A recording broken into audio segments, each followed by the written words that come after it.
नमस्कार। साई वाणी प्रारंभ करो, जारी रखो। इसी विचारधारा से साईं बाबा के चरणों में हमने जब हमारा सर रखा, माथा रखा, तो उनका आशीर्वाद ही हमारे लिए सब कुछ रहा।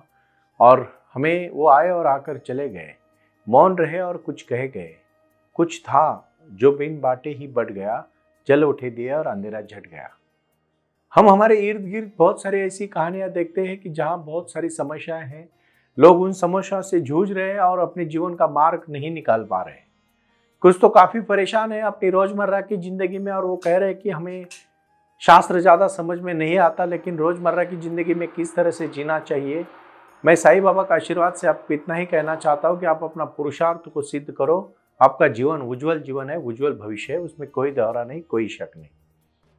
क्योंकि ऐसे बहुत सारी चीजें हैं, धर्म है, अर्थ है, काम है, मोक्ष है। इसी के लिए कोई भी इंसान पुरुषार्थ करने के लिए क्रम प्राप्त है। अगर कोई पुरुषार्थ नहीं करेगा तो उसके जीवन में जी के कोई भी फायदा नहीं है। साईं बाबा ने कहा है, अगर इस धरती पे मानव के योनि में आए हो तो आपको बहुत बड़ा कार्य करके चले जाना चाहिए। हर एक को बहुत बड़ी संभावना है कुछ बनने की, लेकिन हम बन नहीं पाते।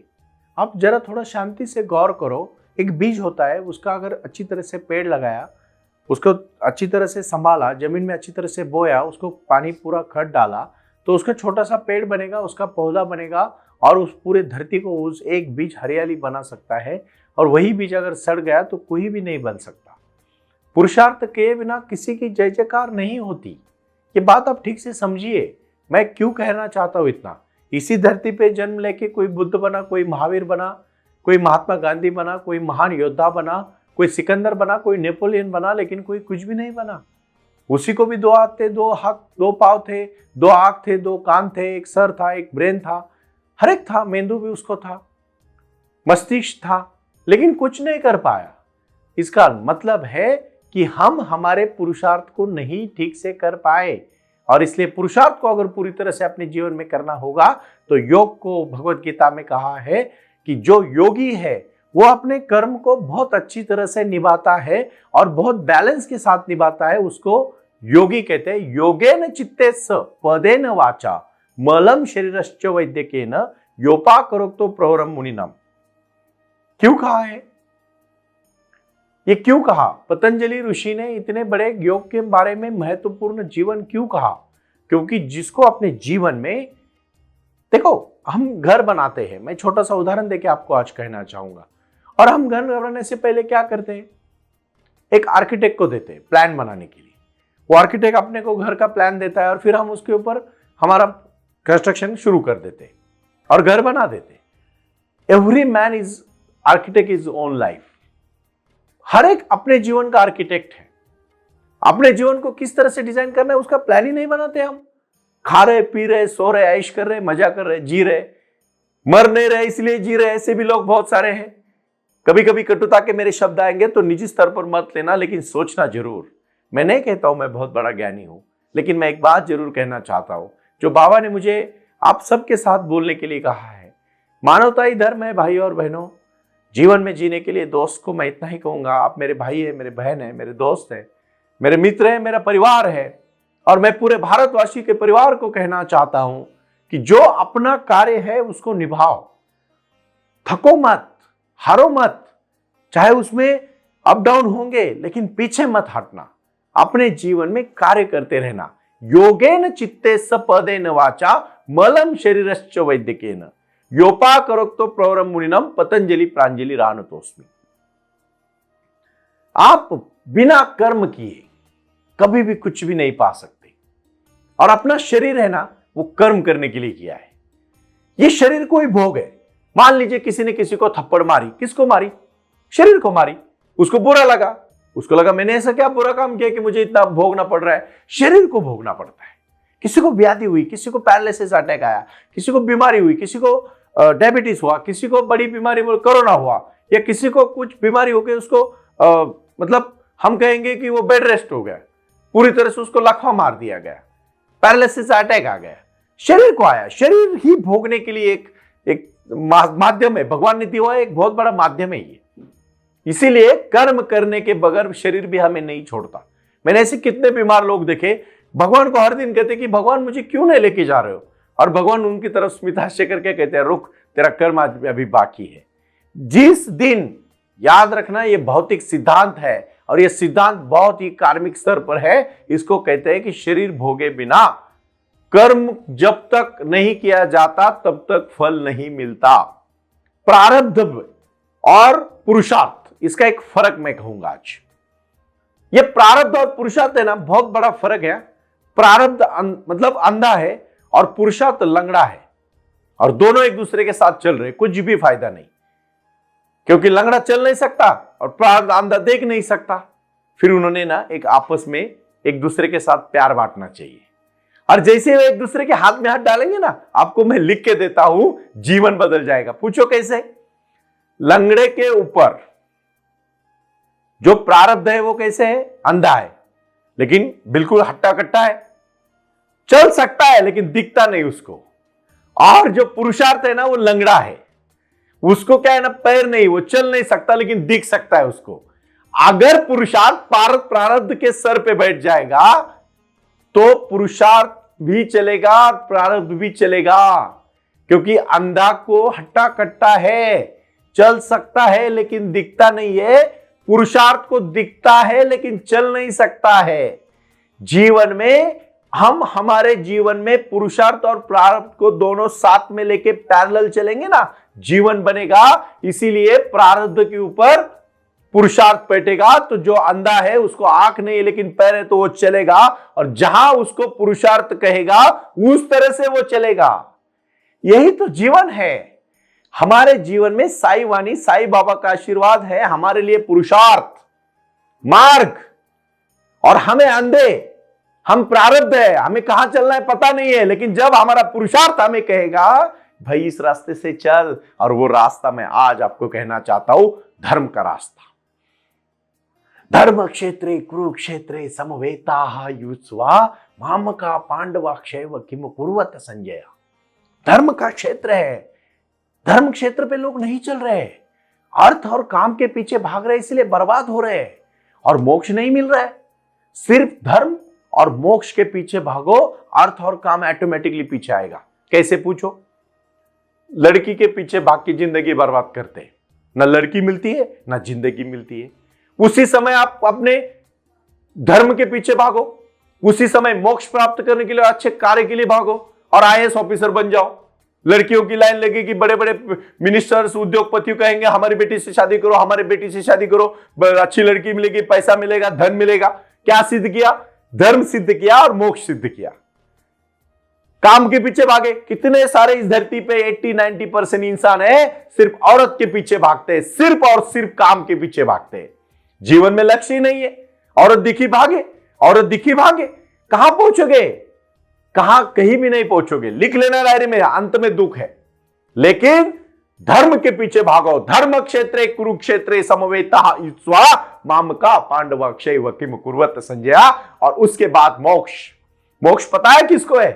मोक्ष के पीछे भागो, अर्थ और काम आपके पीछे भागेगा। अर्थ क्यों नहीं भागेगा? यत्र योगेश्वरो कृष्णो यत्र पार्थो धनुर्धरो तत्र श्रीर विजयो भूतिर्ध्रुवा नीतिर्मतिर्मम। धृतराष्ट्र ने, अंधे धृतराष्ट्र ने पूछा संजय को, संजय क्या हो रहा है कुरुक्षेत्र में और कौन जीत रहा है? मेरे कौरवों के बारे में आपकी क्या राय है? संजय ने कहा, गुरुदेव इस समय यत्र योगेश्वरो कृष्णो यत्र पार्थो धनुर्धरो तत्र श्रीर विजयो भूतिर्ध्रुवा नीतिर्मतिर्मम। अरे अगर संजय कह सकता है कि जहां भगवान कृष्ण खुद है, अर्जुन जैसा योद्धा है और जो नीति के मार्ग पर चल रहा है, जो धर्म का ज्ञानी है, जो मोक्ष प्राप्त करने के लिए जिसने अपना पूरा समर्पण भगवान के सामने किया है, जो साईं बाबा के सामने लीन हुआ है, वो अर्थ और काम के पीछे व्यर्थ नहीं भागेगा और अपने लक्ष्य तक पहुंच जाएगा। आपको एक बात सच्ची कहूं, सच्ची कहता हूं, मैं दिल से कहता हूं, इस बात को आप तहे दिल से सुन लेना। जब आपका उद्देश्य अच्छा होता है ना, और जब लक्ष्य बड़ा होता है ना, और उसमें सबका कल्याण होता है ना, कभी पैसा कम नहीं पड़ेगा, कभी कोई सपोर्ट कम नहीं पड़ेगा। एग्जिस्टेंस की ताकत आपके पीछे खड़ी हो जाती है। गांधी अकेले निकले थे साबरमती में, बापू निकले, कस्तूरबा जी ने कहा बापू आप अकेले जा रहे हो, इतनी उम्र में आप अकेले कैसे चलोगे? उन्होंने कहा वाह, मेरी चिंता मत कर, मेरे पीछे पूरा हिंदुस्तान है। और लाठी लेके ये बूढ़ा इंसान नौजवान लड़के की तरह तरार की तरफ चलने लगा तो साबरमती से लेके दांडी तक हजारों करोड़ों लोग उसमें जुड़े।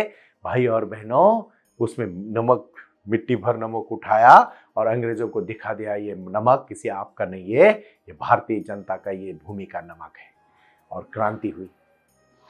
क्रांति ऐसे ही शुरू हुई, शून्य से लेके शुरू हुई और हजारों तक बनी। इसी को तो क्रांति कहते हैं, इसी को तो जीवन कहते हैं, इसी को तो लक्ष्य कहते हैं, इसी को तो जीवन का एक दिशा कहते हैं। साई वाणी का दिशा यही है, प्रारंभ करो और जारी रखो। एक जीवन का लक्ष्य बनाओ, उसको प्रारंभ करो, जारी रखो, पहुंच जाओगे। और इसी के लिए योग पाओ। धर्म, अर्थ, काम और मोक्ष, इन 4 चीजों को मैं सीक्वेंस वाइज आज कहना चाहता हूं। पहले धर्म, कोई भी हिंदू धर्म हो, सनातन धर्म हो, मानव धर्म हो, कोई भी धर्म हो, धर्म अपना एक सबसे पहली प्रायोरिटी होना चाहिए। इंसान नाम के ऊपर नहीं चलता, धर्म के ऊपर चलता है, क्योंकि धर्म की शक्ति बहुत बड़ी शक्ति है, क्योंकि उसने इथिक्स दिए। चाहे धर्म में, अभी मैं इसमें 6 चीजें बताऊंगा। सबसे पहले धर्म दिए है भगवत गीता हिंदू धर्म, कुरान मुस्लिम धर्म, बाइबल क्रिश्चियन धर्म, कंजस्तावस्था, उसके बाद गुरु नानक साहब का, उसके बाद जो गुरु नानक जो साहब ने जो गुरु ग्रंथ साहिब कहा और उन्होंने गुरु के बाद कहा, अभी गुरु ग्रंथ साहिब ही आप सबका सिखों का गुरु होगा।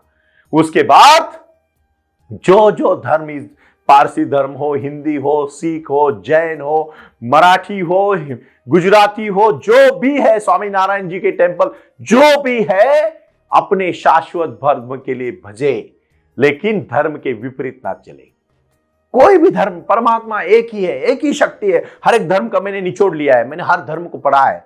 मैं नहीं बोलता हूं मैं बहुत बड़ा ज्ञानी हूं, लेकिन बाबा के आशीर्वाद से हर चीज को समझने की ताकत, doctorate in education and then LLM करने के बाद, मैंने एजुकेशन के पढ़ाई के बाद जाना है मानवता ही धर्म है। लेकिन अपने अपने धर्म के साथ स्वामी विवेकानंद जी ने एक जगह पे कहा था, जितने व्यक्ति है उतने भी धर्म हुए तो भी धर्म को कभी ग्लानि नहीं आएगी,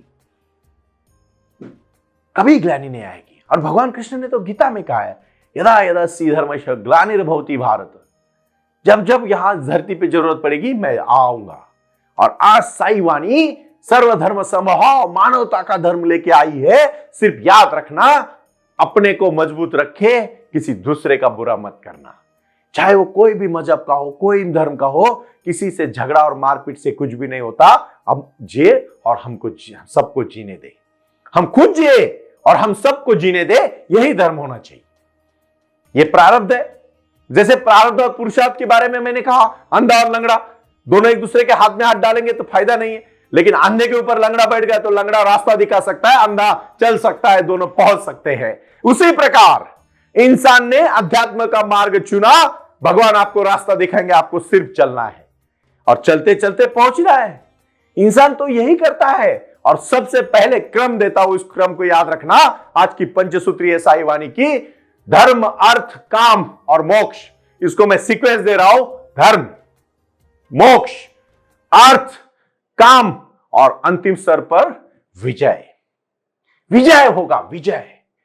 जीवन आप जियोगे। साईं बाबा कहते हैं, प्रारंभ करो, जारी रखो, सबका मालिक एक, श्रद्धा सबूरी। और इसी के साथ साथ जीवन का लक्ष्य होना चाहिए। आनंद से जियो, सुख से जियो, समृद्धि से जियो, बहुत बहुत कुछ करके जीवन को सफल करो, क्योंकि सफलता बहुत बड़ी चीज है, समृद्धि बहुत बड़ी चीज है। और समृद्धि और सफलता ना पैसे से आएगी, किसी भी चीज में मैंने देखा लोगों को समाधान नाम की चीज बहुत कम होते जा रही है। सेल्फ सेटिस्फैक्शन जो कहते हैं ना, वो बहुत प्राप्त हो रहा है, क्योंकि काम, क्रोध, मद, मत्सर, लोभ, अहंकार, इन षड विकारों से हम इतने जकड़ चुके हैं कि हम हमारे हाथ पैर होके भी बिना हाथ पैर जैसे जी रहे हैं। मन की बात तो आप जानते हो, मन ना वैरी, मन ना चिंती, ना वैरी ना चिंती। मराठी में कहावत है, जो मन चिंती वो वैरी भी ना चिंती। हमारा दुश्मन भी हमारे बारे में इतना बुरा नहीं सोच सकता, इतना हमारा मन सोचता है। इसीलिए मन को शांत करने के लिए योग करो। इसीलिए मैं आज इतना ही कहूंगा, प्रारंभ करो, जारी रखो। ओम साई राम।